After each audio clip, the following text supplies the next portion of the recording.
Rob Browne I'm in Parkin, Arkansas today over at the farm. Brendan Martin, Ocala, Florida. We got a great show for you in store. Cup used to say Barbie, but it came off. Came off the coffee But you can cup. see the it's like a weird shadow dancer Barbie. There you go. Well, I'm drinking out of an orange juice out of a Solo cup, man. We got a great one That's today. booze. You're at a party. Yeah, right. Hey, we got a great one today. One of my favorite people, Coach Houston Nutt, born and raised in Little Rock, Arkansas. America needs to hear this message of optimism. Best days of your lives. We're about to get it. Rob Browne, joined by Frank Duffy, and Doug Dean will be on here with us, and Brad Bellamy later on at Landers Ford. Lot to cover. Do us a favor. Take your cell phone, take a picture of the QR code. We're live on Twitter, Facebook, and YouTube. 8 channels live, and then reels and stuff are going out everywhere. A lot going on. This is the hour of power in SEC and college football. Yeah, and look, let's batter up, man. Coach Houston Nutt, share and like us. It means more than you know. So thank you so much. And if you're on Facebook, just hit the like button. If you're on Twitter or X or Twix or whatever, just, subscribe, like, follow, share, comment. We're live for a reason. That's right. So you can interact. So go ahead and leave a comment in the chat and tell your friends and neighbors. And get your pen and paper ready, because Rob, one of our favorite guests of all time, Coach Houston Nutt, joins the program. Absolutely. Optimism, man. I'm going to tell you something, Coach. If you were going fishing for Moby Dick, you'd stop by Costco and get extra tartar sauce. That's the way you are. How you doing? I'm doing great, guys. Really great. Morning, Coach. Man, Frank Duffy, and are you Big Canoe or New Orleans right now? I'm up in the North Georgia mountains right now. All right. And then Doug Dean, join us here in a minute. Coach, there's so much going on right now. Tonight, I'm going to Memphis. I live in Memphis, but I'm going to the Tulane Memphis game. John Summerall, Ryan Silverfield. That's going to be a big one. Wow. Frank used to be a ball boy for Tulane growing up in New Orleans, but there's good football all over the country. You live in the Metroplex, they call it, Dallas area, but there's great football. But I'm going to ask you something. When the Hogs have 35, 40% or more of their roster from in-state kids, that's when they're rolling. Talk about getting the band back together. Talk about Arkansas's job, the SEC, and the national landscape as only you can see it, because you've got, 42 years of coaching experience, and I don't. Well, Arkansas is a very unique job. Yeah. And you hit on something that to me has always been very important. I grew up watching these Razorbacks and knew everybody by name when I was 5, 6, 7 years of age, Harry Jones and John Britton's, Freddie Marshall, it goes on and on and on. Lance Allworth, Bambi, Hatfield, Bambi. Yeah. And so Broyles boys. If you go back to the history of Arkansas, the best teams were when you had the nucleus of especially that offensive line, defensive line. You had Arkansas players, and there wasn't ever enough to sign 25 each year out of Arkansas. Yeah. But boy, I tell you what, those 9, 10 were so important. Yeah. Excuse my dog. That's okay. I got 4 of them. Yeah. When the bus comes, he gets after it. But anyway, getting back, it's so important, to make sure. Just think about, it was so important. We couldn't lose a Sean Andrews or a Darren McFadden, a Matt Jones, Weston Dykes. Yeah. You can go on and on and on. And then Jonathan Louise. And then there's some players like Bo Lacey from Newport. You got guys like Zach Painter. Well, these guys maybe they weren't 5 stars coming out of high school. But what happens, though, Rob, is when they get to campus and you do get a 4-star from Texas or Georgia, and they say, oh, that's what a Razorback's about. Yeah. This work I see how this guy goes to work every day. It meant so much to be a Hog, and it raised everybody's level.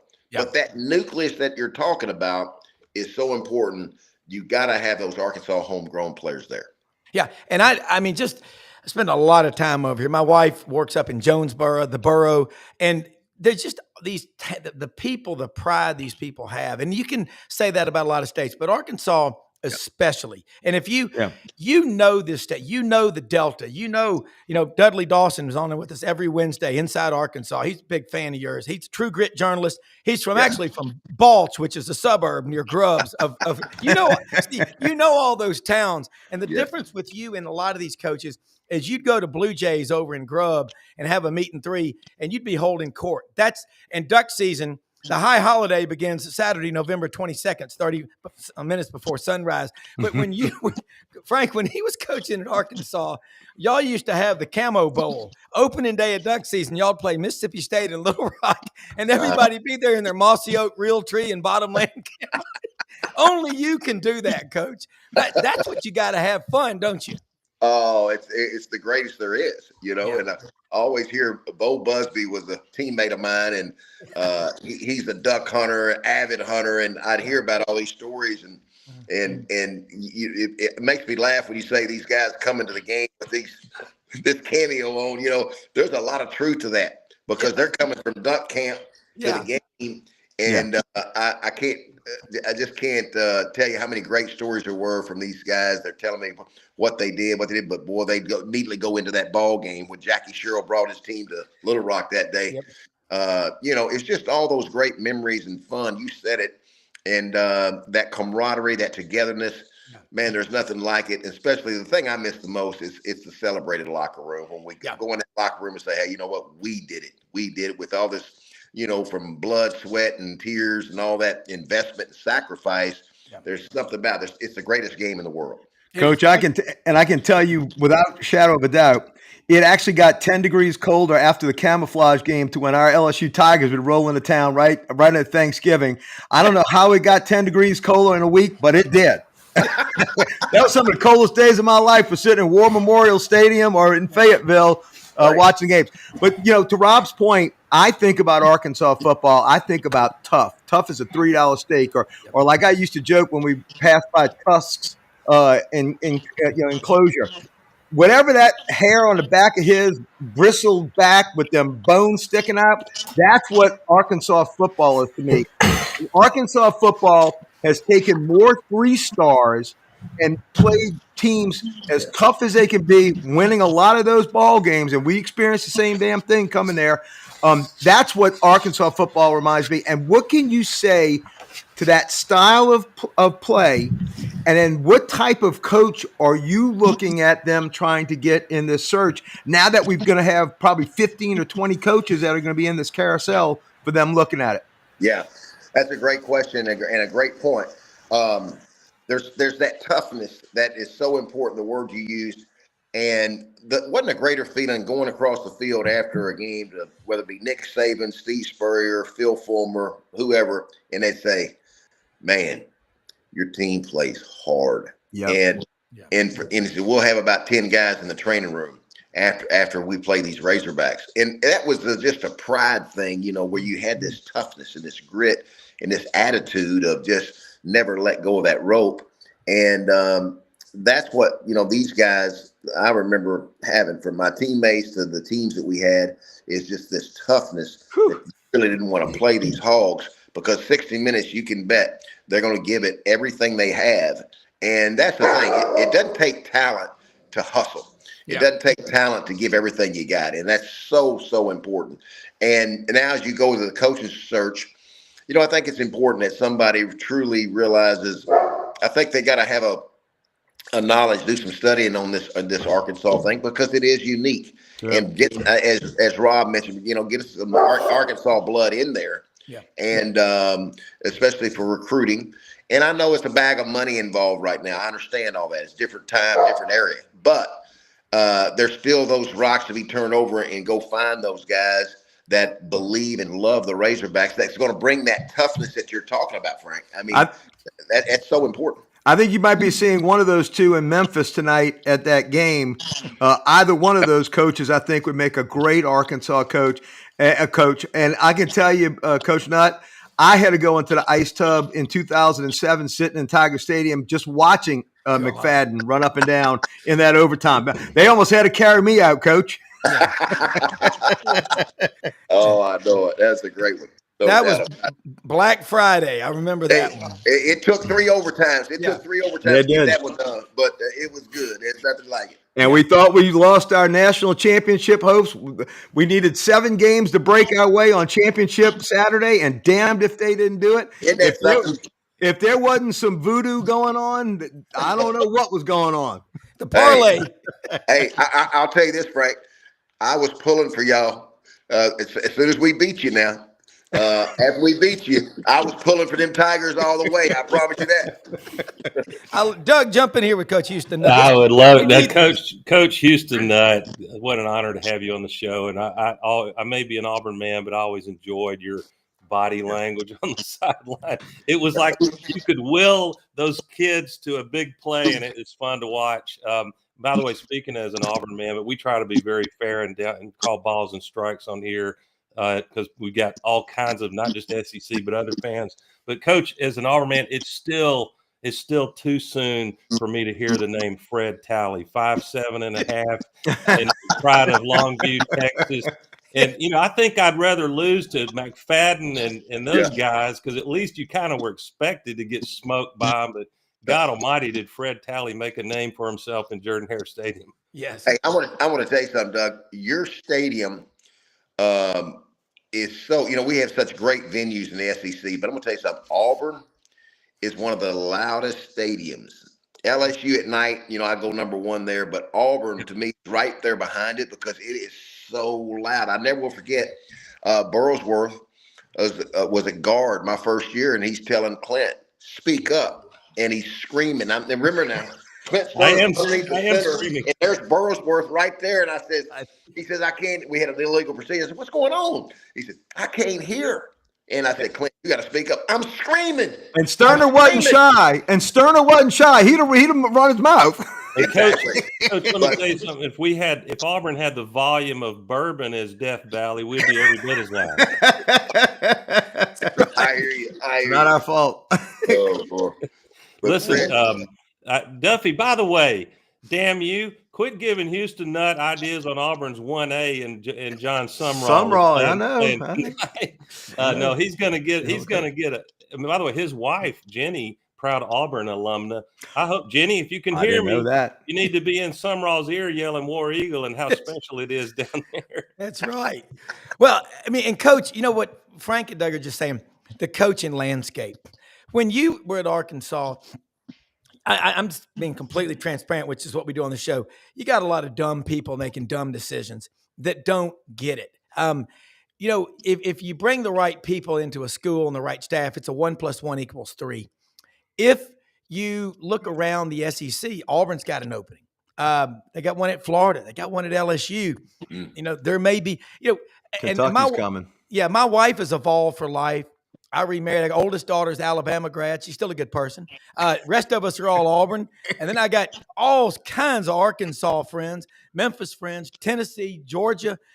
That's the crazy thing about this.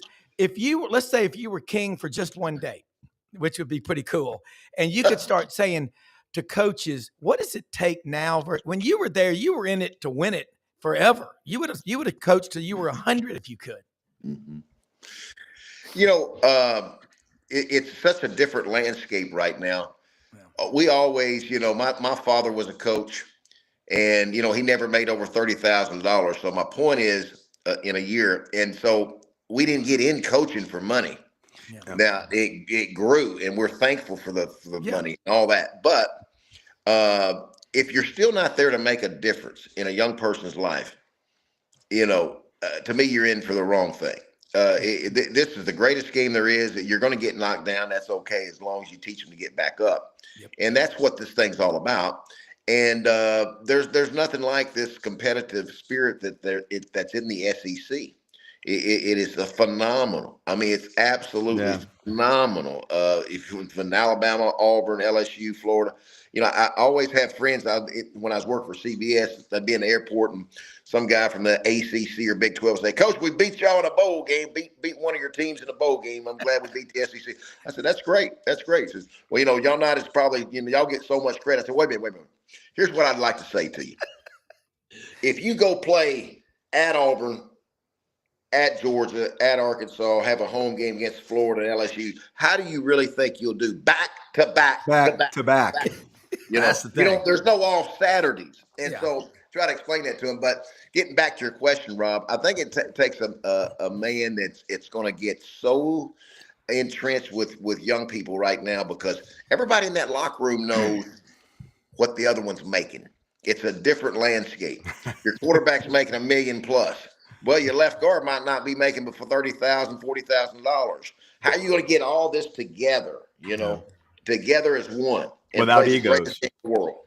Yeah. Without egos. Coach, I want to put a proposal to you, and I don't know, but because of you're an offensive guy, you like to call a lot of your own plays in games, or it was a committee effort. Is that fair to say? Yes. And that works. I mean, if it works, it works. I don't think there are absolutes in football. There may be some coaches like Lane Kiffin who are so elite and smart at how to deploy offensively, and they're willing to let their defensive coordinator do his thing. But I'm forming a bias with Auburn, LSU, and Florida so far. Maybe Kentucky soon. Who knows who else will have openings? My bias is to, all things being equal, and they never are, to hire a mostly defensive-minded head coach who will therefore be in a position to hire the most elite offensive coordinator he can find. But as defenses inevitably catch up with that process, that system, it's not that you want to fire people every 3 years, but he's in position to cycle out of that humanely, be fair to the guy. And if the guy can adapt, great, stay on board. But if not, your head coach, it's a lot easier to replace a coordinator than a head coach because you got to go through the board, the power brokers, the political process, and then you enter the market like Frank and our teams right now in Florida. You enter the market hoping that the market is favorable when you come in. And it was for Florida for about a week. And suddenly Auburn and LSU joined the fray. You're talking, and Arkansas was first. Yeah. Shoot holes in my proposition there, Houston. Yeah. Well, no, there's a lot of ways to skin this cat. There's a lot of great head coaches that were defense. I get that. There's also, you had the Steve Spurriers back in the day. And today in this landscape, if you look at Jeff Brom of Louisville, calls every play, does a great job. But I see where you're getting at. Again, to me, it's that you want the best, and you need the best on both sides, especially right now. And there's very few that can do both, that can put the hat on and call plays, because it takes time. If you're going to be the head coach and really, you got to tell your secretary, you can't bother me now from 7 a.m. to noon every single day because we're locked in. And all the reporters, and they're going to have to wait.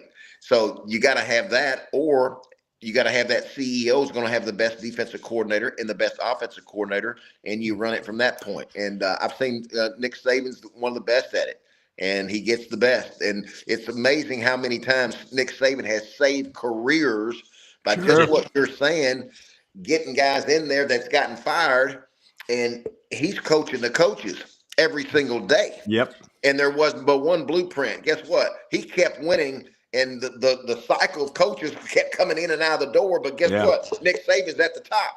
Lane You wanted to get Nick Saban on your resume as a protege of his. Yes. Yeah. And almost as a reclamation. And Coach, we both have seen Auburn and LSU, seen what a one-sided, unbalanced team can do. You've got to have that balance on offense and defense. You can't. I mean, hell, we had one of the greatest offenses in history, our best statistical offense, and that's better than 2019 when Jaden Daniel was our quarterback.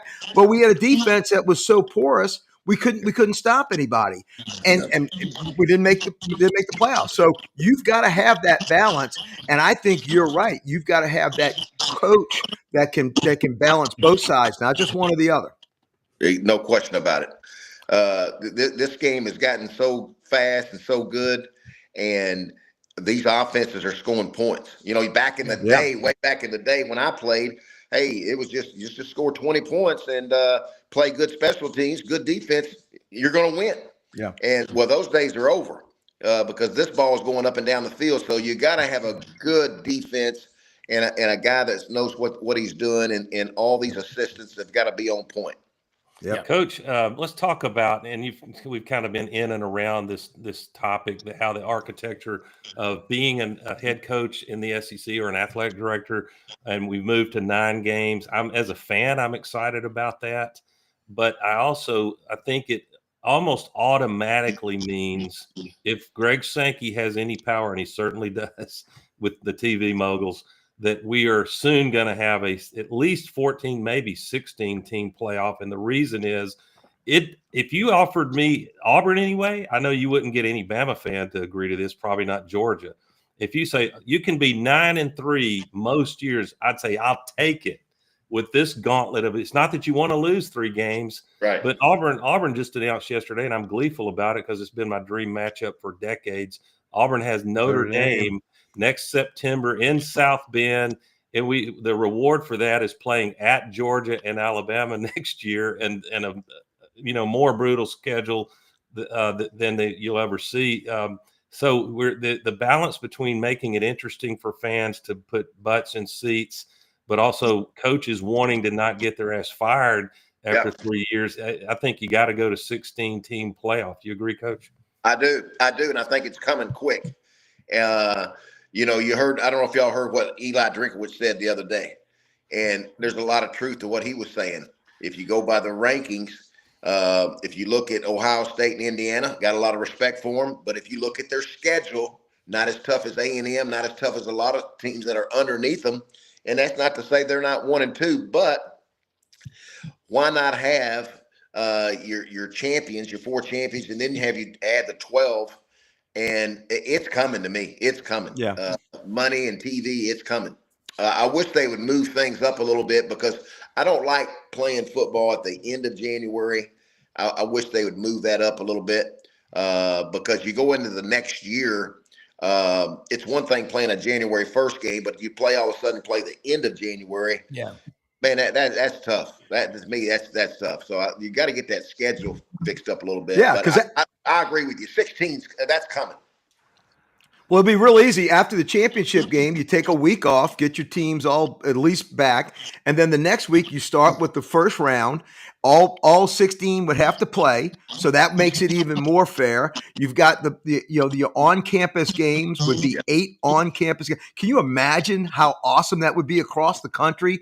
8 home games in a playoff setting, but then do it the next week. Don't wait until New Year's. Have it that next week. Then you got New Year's, and then you don't fall into going to late January like you're talking, Coach. Right. I like that. I mean, I think you got to move it up. I really do. And, then you're talking about, I don't hear about that. Back in my day, you hear about APR, academic progress, and all this. I don't hear much about the education part of it as much as when I was coaching. Every other day was, APR. Well, now you're not hearing as much of that. And that's what my point is. You're playing at the end of January. You got finals. You got a lot of things happening, so. Coach, I want to ask you along that line, you look at what Vanderbilt's doing with Barton Simmons. He played at NBA with Clark Lee, and he was an all Ivy League safety at Yale. So I'm sure he had to pay attention to the books, but they all do, So you think about this. They're doing like profiles on the kids that they recruit. And saying sometimes the athletic ability doesn't mesh with college, the academics, the rigors of practice, and the structure that you got to have. So they're finding great fits. Could you imagine, I'll say this, you and Tim Horton back at Arkansas as coaches, AD, whatever, the role that you could play because you do know how to evaluate a player. It's some people can, some people can't. And if you can't, it's disastrous for the program. Yep. Well, you're right. And I tell you what, that's what gives you hope. When you look at Indiana, who would ever think that we would be talking about Indiana, the University of Indiana, as the number 1 or number 2 team in the country? No, we're not talking about basketball. We're talking about football. And so that's what, to me, gives you hope. If you do what you're talking about, you got to turn over some rocks, and you've got to be able to evaluate a young man. And don't worry about the stars. You got to be able to evaluate. Can he run? Can he hit you? Does he love football? Does he stay out of the training room?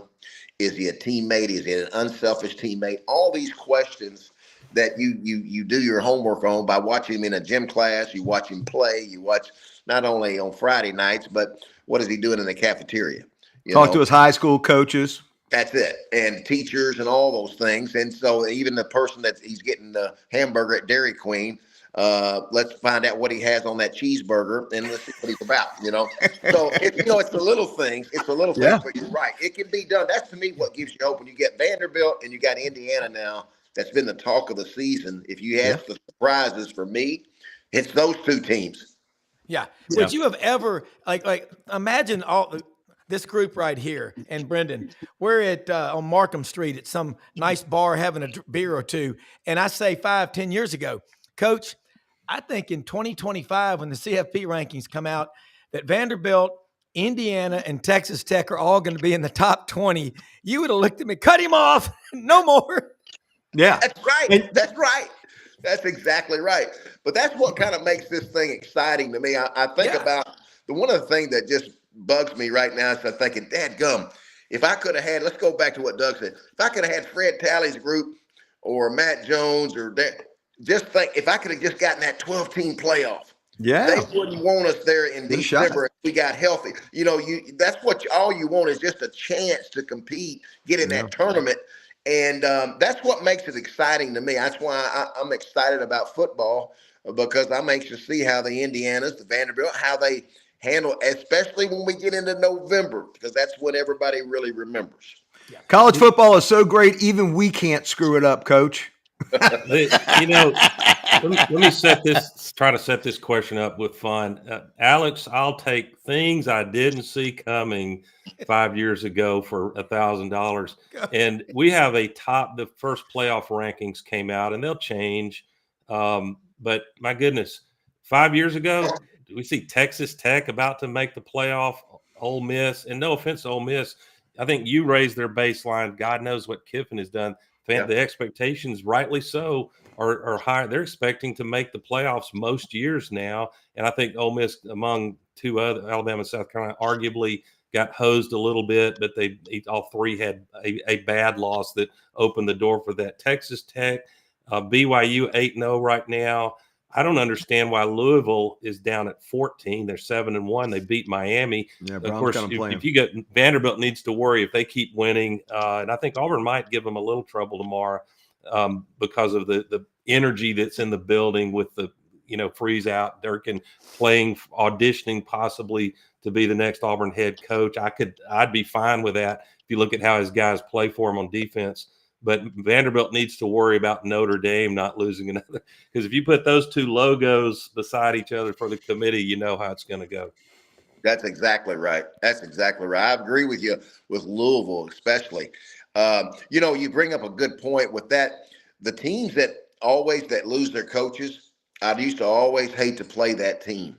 Yeah. Because just what you said, that energy there's something about when something happens in that locker room. They, as you say, auditioning and all these things. And I think DJ Durkin's done a really good job of coaching that defense.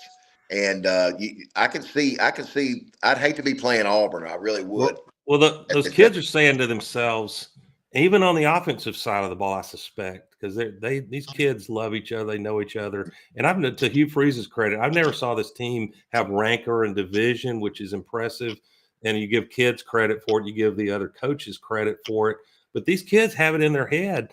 If we fight our asses off and beat Vanderbilt and then beat Mercer, you give Alabama a game. Maybe not. You don't necessarily have to even beat them. They're that good. All of a sudden, you have some control over Durkin being your next head coach. Sure. And Doug, they always say old saying, the world's most dangerous animal is a wounded tiger. Well, hell, we got two of them roaming around the SEC this week. That's right. No doubt. I like y'all's chances better than ours. Hey, you know what though? I think this is Alabama's worst case scenario with Frank Wilson getting the reins. And I think Alabama's too good to beat, but I expect it to be a 4-quarter game. I'll tell you that. They will play for Wilson. Wilson is a Louisiana guy, and he's a great coach, fantastic recruiter. But he's stepping up, and I'm already hearing just in the 2 weeks since Kelly was let go, there's an entire different feel. The fact that he brought old LSU Tigers and tradition back and opened up the doors again to have them come in and mentor some of these young players, I can tell you right now, I'm great friends with Lance Smith, All-American tackle, 81 to 85 at LSU. Mm-hmm. He and I are great friends. He's already said Frank Wilson's his fingerprint is already on the program. We might not win against Alabama, but when we go out to play, it will be LSU toughness that you see, which you really have not seen in the last 3.5 years. The word that he used when we were on the field right before the South Carolina game 3 weeks ago, the word he and many of the other players used, Eric Hill being one of them, the former San Francisco linebacker, every one of them said soft. That was the word they used. We will not be soft against Alabama. I can promise you that. Coach, I've made the case, and I don't mean it to, it's not music to Duffy's ears and probably not to Florida fans or Auburn, a segment of Auburn fans, but I've made the case that Lane Kiffin, it's strategically should just stay put at Ole Miss. I mean, he owns the city of Oxford right now. And he's proven you can win big there and make the playoffs. Your thoughts on that? Doug. I don't think he leaves. There's something about being real happy. You know, he got his son, quarterback in the high school team. Daughter loves the school. You got to think real hard about waking up every day feeling really good about going to work, and your children are happy. And to me, it makes a difference. So probably going to stay. You know, I don't know. I'm outside looking. I don't have any inside information, but looks like, boy, he's done a great job. That quarterback that he's gotten, wow, unbelievable. Man, tough. From D2. D2. Hey, there you go, Rob. There's your evaluation. You know, I bet he wasn't on a lot of 5-star lists. Yeah. Well, Coach, let me ask you something too. When you talk, you see, you did 22 weeks a year for 11 years. You would fly to New York. I mean, that kicks your ass. That is tough. I mean, leave Thursday, come back Sunday. Yeah, my dad used to travel so much all over the country and the world chasing work as an architect. He said he would know where he was. You get into a hotel at midnight. You wake up in the morning. You don't know where you are till the paper's delivered to the door in your hotel room. You're like, oh, Pittsburgh, huh? Okay. So Coach Nutt, I got a lot of people that love college football. Frank, Doug, all of us do. Brendan, you won at the Swamp in that game in 2008. When you were coaching Ole Miss, September 30th, 2008. By the way, Frank, wasn't Lance Smith that offensive tackle from Kannapolis, North Carolina? Yes. Yeah. Yes. Okay. That so, Bo Coach, Ryan I remember I was at the Fall Fest at Rhodes College in Memphis. We were watching that game when y'all won. How hard is it to win on the road in the SEC? Just kind of put that in perspective to people. Well, it's to me, it's one of the toughest things there is to go on the road, and you better have a laser focus, buddy, because the environment, just like we talk about here in the snap count, and of course a lot of guys are going on silent snap count right now, and in the shotgun, so it's different. But it's just every tailgate's full, every home base. You feel like there's a reason why it's a home field advantage, and it is. But to go on the road now and have it, just remember the week before we played Tim Tebow in the group, we just gotten beat by Vanderbilt. And we were 33-point underdogs. And I never will forget going in that meeting room saying, okay, I'm going to show you 6 plays of when we got 11 people doing it the right way. Then I'm going to show you 6 plays when we got about 6 or 7 on each play doing it the right way. And it's a mass difference. And then we had about 7 penalties of hitting somebody out of bounds or fumbling the ball. Says, let's don't go down there and try to help Tim Tebow. Let's know the rules. If somebody's out of bounds, and I walked them out of bounds, if we're out of bounds, that means you can't hit them. Yeah. So just little things. Let's don't help them. And let's for sure don't turn it over. And so lo and behold, we get down there and we get 3 turnovers, and they're bringing them to me. Coach, that's 2, that's 3. And I'll never forget Marshae Green and Shea Hodge coming up to me at the end of the first quarter. Coach, we're going to win today. And I said, what? We're going to win today. I said, well, let's get back out there and cover Percy Harvin now, because we still got a long way to go, man. And focus on the task at hand. Yeah. But all of a sudden, though, the Swamp got quiet. And I asked them going in the fourth quarter, I said, guys, y'all hear this? What, go? Quiet. It's quiet. You took it out of them. Can we finish it now? Can we finish? And I tell you what, you talking about a celebration. That group never, Ed Orgeron left me some great players, but they had never won. And that Michael Orr, Parade Jerry, Jason Cook, Jevin Sneed, Shea Hodge, Dexter McCluster, I can go on and on. McCluster was freaking awesome. Yes, Jamarcus Sanford. Those guys never been to a bowl game, guys. Never been to a bowl game. And that win right there shot us over the top. We said we can do it. We can do it now. So that was a great feeling. But going back to what you're saying, though, when you're on the road, Boy, I tell you what, you better pack your bag, defense. Everybody buckle up both chin straps because you're on the road, man, and you got to be focused. Well, I'm glad y'all beat them, Coach, because thanks a lot. You pissed them off for the rest of us. They beat the hell out of everybody after y'all went in there. I want to go back. I want to go back. I want to go back to that LSU. Okay, we beat LSU in 3 overtimes at Arkansas. Guess what? They go win a national title. Tim Tebow makes the famous quote. We beat Tim Tebow. He made no one is going to play harder than me. No one's going to do this. And by gosh, he walked it. He not only talked, he backed it up and won a national title that year. I know. Coach, you contribute. You can say correctly. You contributed to a national championship. 2 of them. Yeah. Where's my ring? I need some rings. Yeah. hey, Duff, wasn't that the year? Man, these. I'm fascinated with the imagery of college football and these iconic games. Yeah. Of course, as an Auburn guy, Coach, my favorite icon image is Chris Davis not going out of bounds on the kick 600-yard return. But wasn't that the year in Death Valley? Tebow's got blood all over his jersey. Well, that was 07. That was 07 when Jacob Hester, when crazy Les Miles, Uncle Les, went for it 4 times on that drive for 4th down, and Jacob Hester he still has linebackers dragging off of him, doing the color at LSU now. He's our new color guy on radio, right?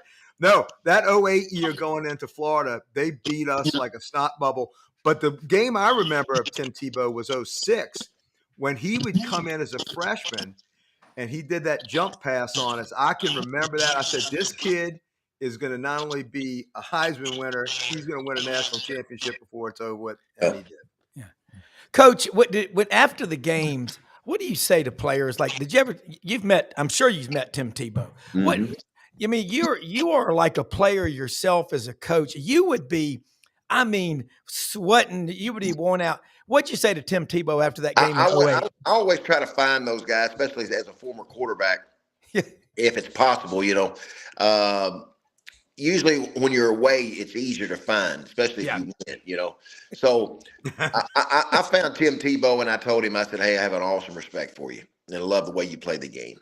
And he didn't say much. He just said, thank you, coach, and went on. But he's an unbelievable competitor. A class all the way. And Percy Harvin was the other guy. He's running up and down the field on us. I wanted to find him. He has track shoes on. He was just unbelievable. But there's so many great players. I remember we couldn't block Georgia's defensive line in that championship game. Richard Seymour and David Pollock. Those guys were phenomenal. Just there's a reason why the SEC always has the most draft picks. It's just unbelievable. Yeah, Coach, this might be a little strange question, but it's right in front of our faces with as many great program coaching openings there are. And let's not forget Penn State. My goodness, the tradition they've got. Obviously, the big 3 and 3 of the very tradition-rich programs in the SEC. But my question has to do with the case of Jimbo Fisher. He hasn't coached actively since being let go at not a small sticker shock but don't feel sorry for the Aggies with the oil wells they've got out there. And he hadn't coached since 2023. We'll see how Brian Kelly, what he decides to do. I'm sure he'll be in demand, but not necessarily at a top 10 or 15 program after how it's gone in Red Stick.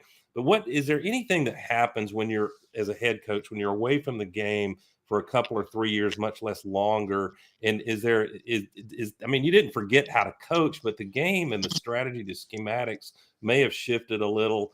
What would you advise a coach in that regard, or a program that's considering hiring somebody who's been away from it a little while? That's a great question. Yeah. I remember getting fired by Ole Miss and thinking, told my wife Diane, I said, I'm going to lay out 1 year. And I had a couple of offers the day I got fired. I said, let's just weigh out. We had like 14 straight years of the SEC. Let's take one deep breath and get back. And I want to tell you, for Jimbo Fisher and all these guys that lay out a year, as good as we think we are on that sideline, I think I was actually better. As I watched 2 years, I thought I was better because I'm sitting there watching from a different perspective, but I felt like I could be better to help somebody. Even to this day, sometimes I think, I could help this team. I could help that team. Yeah. But what happens is that selection committee, that firm, the AD, and a lot of ADs lean on these search firms. They want to win that press conference. And guess what? When you're on the sideline, you can't win it. You can't win it. And it hurts. It hurts. And so my advice to these coaches that are on the sideline, like Scott Frost, I told him, we coached an all-star game together. Don't set out too long. Yeah. Don't sit out too long. Get back. Even if you got to take a lesser job, a smaller job, not a lesser job, a smaller job, take it, because you want to get back in. You better get to coaching, because they don't like people that's been on the sideline. Now, Coach, I got to ask. Unless you got a bunch of national titles, Nick Saban or something like that, you can't. What they're looking at, I'm sure, is the last thing this guy's remembered for was being let go somewhere. Exactly. I mean, you just like it goes back. You can't win the press conference. It's not as good. Yeah. Coach, I want to ask you about toughness. You told a story one time a couple of years ago. Wasn't your mother from Fordyce, Arkansas? My father was from Fordyce. Mm-hmm. Coach Bryant was from Morrow Bottoms, a suburb of Fordyce. Larry Lacewell was from Fordyce. I need my Google map here. Coach, tell the story about the time you were down there playing basketball with your brothers, and Coach Bryant came to visit you.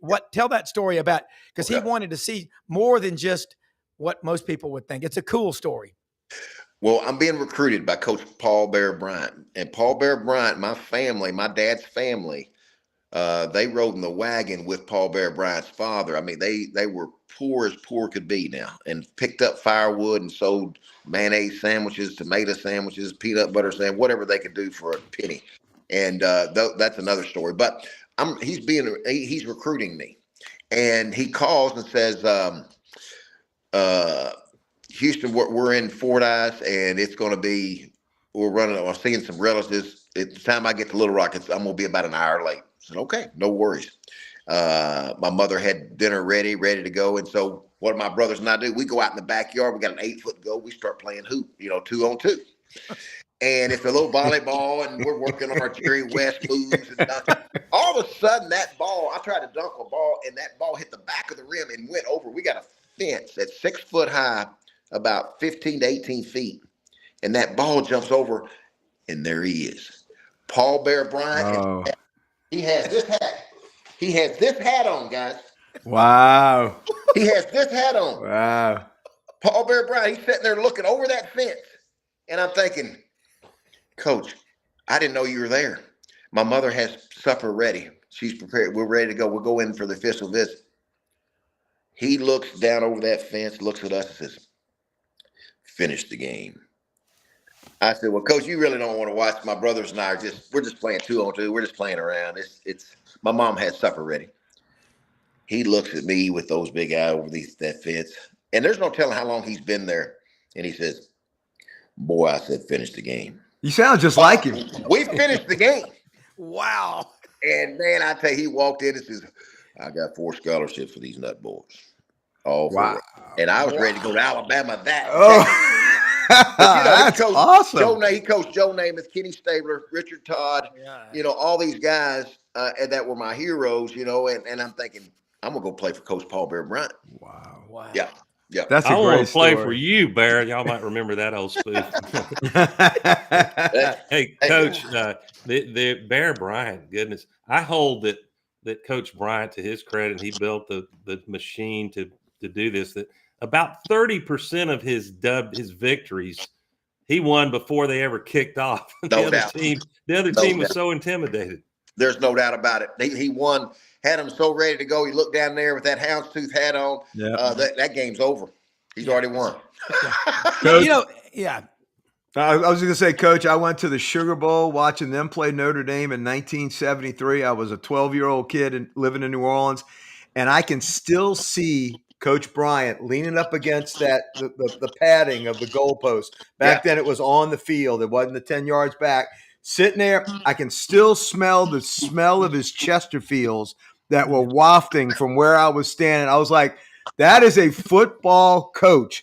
Man, if he said I'm recruiting you, I mean, it's amazing y'all didn't go bust through the damn fence just to go right there, man. I wanted to. I ain't kidding you. I wanted to. And he was watching how athletic you guys were when nobody else was watching. He was doing the little things.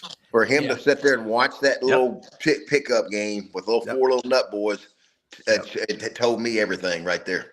Coach, go ahead, Rob. No, I was just going to say, Coach, I appreciate you staying long with us. I know we'll let you go in a minute. Rob, Rob, I got 2 minutes. Okay, 2 minutes. That's what I was going to say. I knew it was 45 minutes after. I just wanted to say how much it means to us for you to come on here because the history, the traditions, and the heroes of college football, it's the best. I know Doug has one last question, and we'll let you go. But we'll quick, but I'm hiring you as an offensive system analyst. And we hadn't hired an offense coordinator yet. What in the SEC, as brutal as it is, in road games and loud crowds, injuries, what kind of basic system or philosophy of offense would you install at an SEC team? Because they can go get the talent to do whatever they want. Here's what I would do. I love the fast break. I love the open field. I love how it's hurry and put the defense on their heels. But here's what I'd always keep though, Doug. I'd be physical, man. I'd have two of my best runner plays, Fred Tallies and then Darren McFadden. I'm coming downhill, brother. Yeah. I'm going to be physical where I can always – here's what I didn't like. Arkansas had an 18-point lead versus Memphis, and they never look at the clock. Man, come on. We got an 18-point lead. We're going to snap that ball starting. Run the ball. I hollered that. We're going to get that W. Well, you got to have that, but you also, in this world right now, is you got to be able to – spread that field. And I mean, I want a quarterback like the Ole Miss. I want a quarterback like the Louisville. I want a quarterback that takes care of that ball. Even Alabama right now, that quarterback's gotten better and better and better. Mm-hmm. And he knows where to put the ball, man. Be very, very accurate. You know, I watched Drake Lindsey from Minnesota. This guy is so accurate as a freshman. He has to throw balls in little bitty tight windows. His receivers aren't great, but it's that guy that takes care of the ball. So I want that offense that's going to be physical. They're going to be tough. Yep. We're going to be able to run it when we want to run it. But guess what? You better back up. You better cover this field too, because we're going to throw it up and down this field. Quick screens, draws, delays, all those things. Keep them off balance. And then every now and then mix in a little bit of wildcat with your best back coming downhill. With an extra blocker. Says the guy that had McFadden. Says the guy that had McFadden who started the whole thing. Oh, my gosh.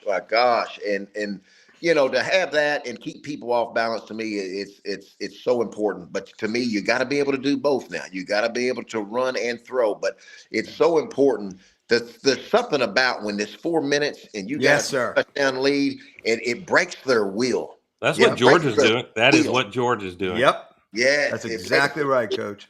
Here they come. Yeah. Put the game away at 6 minutes. Yeah. Have a great one, Coach. Coach, look, Brad Bellamy from Landers Ford, I know wants to say hi, but I know you got to go, but we'll do it again soon. Thank you so much. Thanks, y'all, for having me, guys. You bet. Great stuff, Coach. Man. I had Coach. Like less than 2 minutes to go, and you came in. What show quality he brings. Yeah. And I'll tell you one thing, man.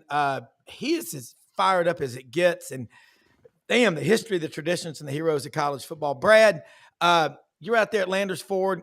It's another big weekend in the fall. It's November. You got Black Friday coming up. Why do people get so much anxiety when they're trying to go buy a new car, truck, or SUV? Tell them how to calm down and chill. Well, price, time, and how much is it going to cost me? What's my rate going to be? I got answers for all that right now, Rob. But before we get into that, since Coach Nutt was on the show, I got to tell you my favorite Coach Nutt story. So in 2004, I was at college at Harding University. I was in my last semester. At that time, the head coach of the football team was Coach Huckabee, Randy, and his son was a star player at Arkansas, Jeb Huckabee. Ended up getting drafted by the Seattle Seahawks, played defense. So because I was at Harding and in the affiliation with Coach Huckabee, I was doing broadcasting stuff at that time. We got sideline passes and media credentials to go to War Memorial for one of their Southeast Missouri State or whatever, directional school it was game. And we got to go in the locker room. We got to interview after the game. So we're interviewing Coach Nutt, talking to him about Jeb Huckabee, influence on the team, his character, how much he's influenced the program, his future prospects.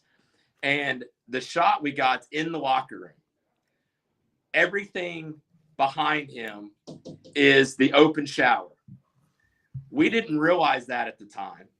So we get back and we're looking at all of our B-roll and we can't use any of it. And I got Peyton Hillis in the you could use it in the shower. You could use it once. And I was like, oh man, this is the greatest video we can never show. So it was all voiceover, very little, in-game, in locker room interview with Coach Nutt because we had to just do voiceovers with him. So unbelievable experience. When he came to the Touchdown Club, I can't remember if it was last year or the year before. When he came, I told him that story and he just died laughing. So very honored to be able to be in that locker room that day and be able to talk to him. And I mean, a lot of future stars in the NFL on that team. I mean, Peyton Hillis went on to be the one of the many Madden cover jinxes after he got put on the cover of Madden a few years later. So, guys, huge program just got announced. All F-150s, 0 for 66 months. So started yesterday.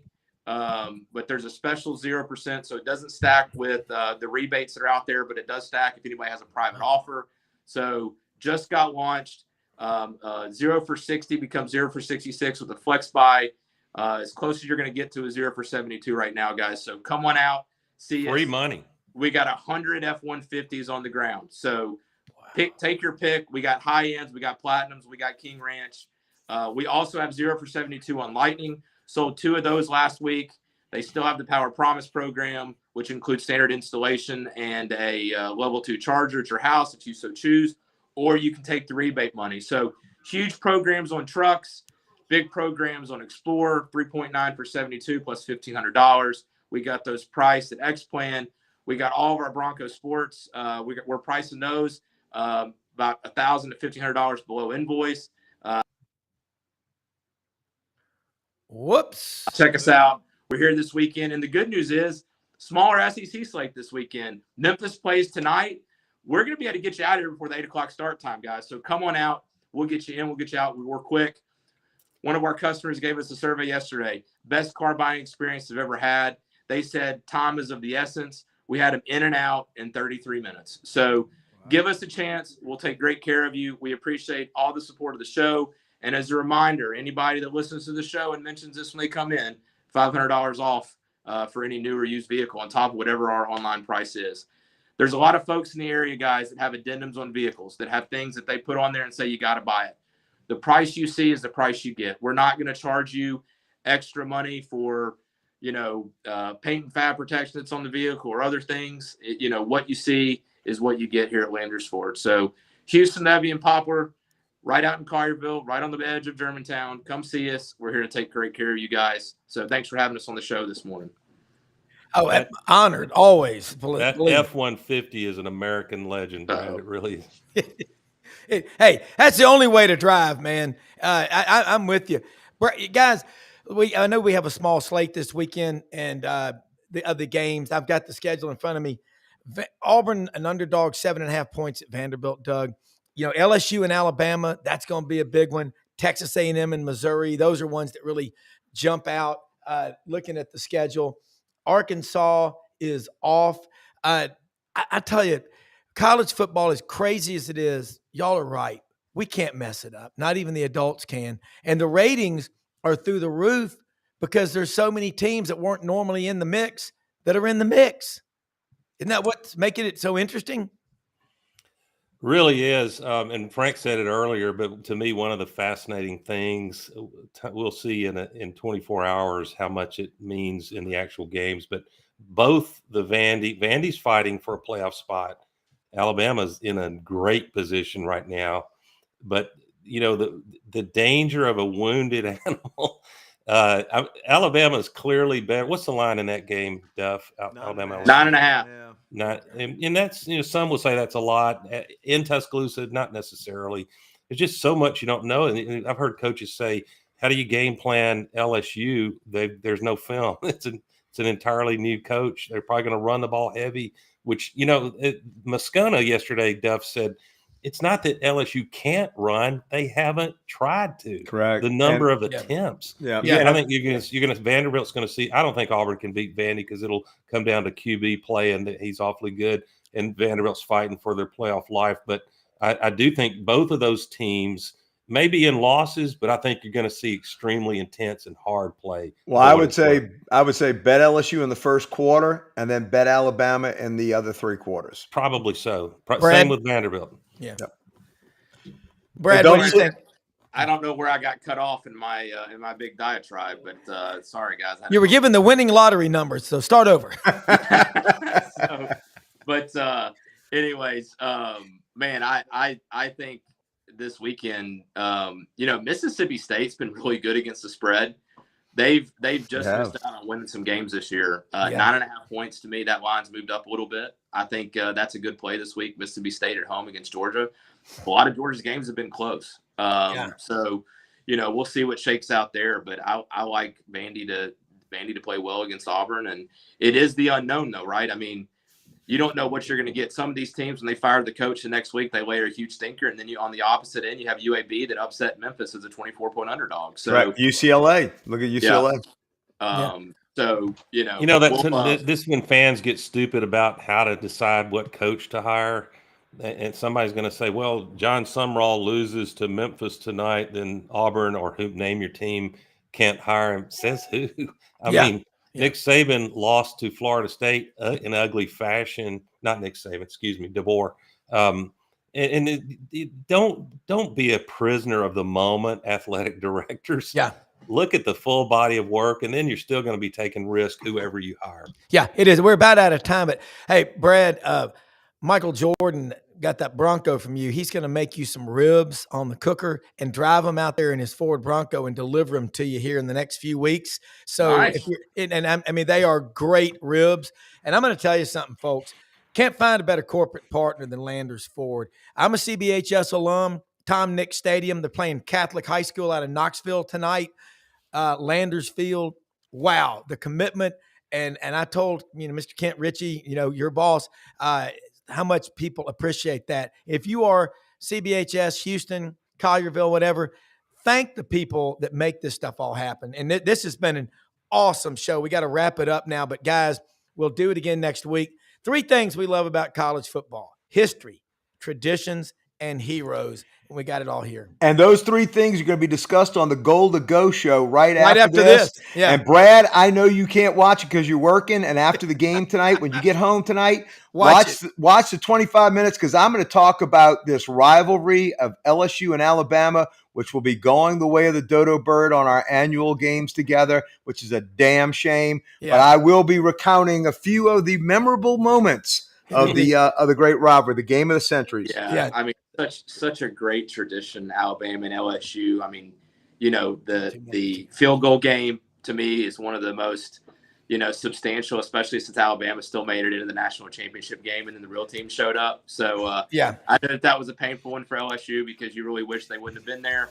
But hey, it adds to the 2,800 national championships that Alabama's claimed. So that'll be the words on my deathbed. Should have been there. Guys, listen, man. Thank y'all and our sponsors: Lights Out Gummies, Pro Athletes Hemp Association, Hewlett and Dunn Boot and Clothing Company, right down the street on the historic square from Landers Ford. Rumble Boxing. How you fight is how you live. Most often we see the face of Christ in the least among us. Find excuses to win, and remember, you think you got it tough. There are people out there that don't even know happiness. Go help them find happiness. Thanks for watching, everybody. For executive producer Brendan Martin, we're the most blessed people in the greatest country in the history of the world. Start acting like you've been there, folks, and watch Goal to Go coming up next on this channel.